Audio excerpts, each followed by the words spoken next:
Alors bonjour à tous, voici le matériel pour la biopsie.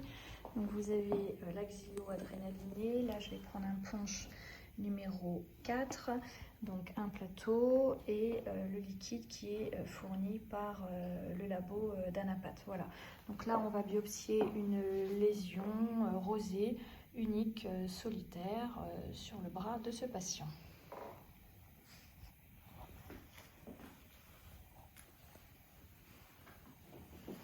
Donc on commence bien sûr par l'anesthésie locale.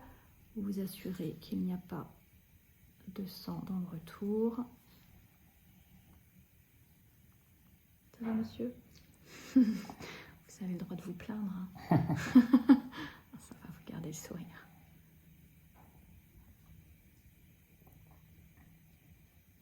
Donc on voit que la zone blanchit, une peau d'orange qui apparaît. Pas de contre-indication à l'adrénaline à cet endroit puisque ce n'est pas une extrémité et ce n'est pas une lésion qui ressemble à de la mastocytose, donc on peut mettre de l'adrénaline sans souci. Voilà, donc la locale c'est plutôt très rapide. Donc le punch, hein, c'est une petite guillotine. Voilà, là j'ai pris du 4 mm. Bon, bah là on peut biopsier en plein cœur de lésion. Vous sentez quelque chose, monsieur? Non. Donc un petit carottage. Voilà, c'est une lésion assez épaisse, assez dure.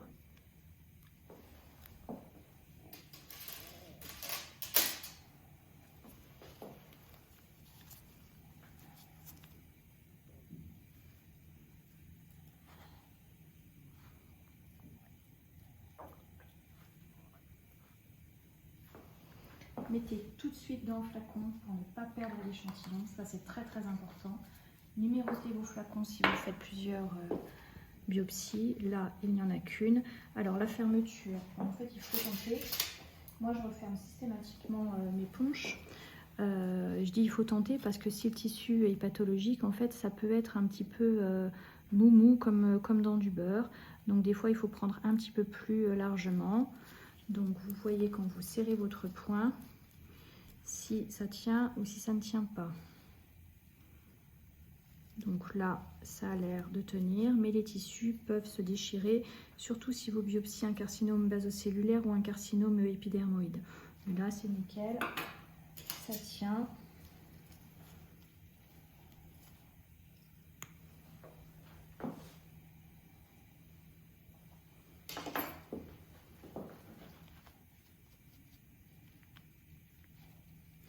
Voilà, ensuite vous mettez un petit pansement par-dessus et le tour est joué.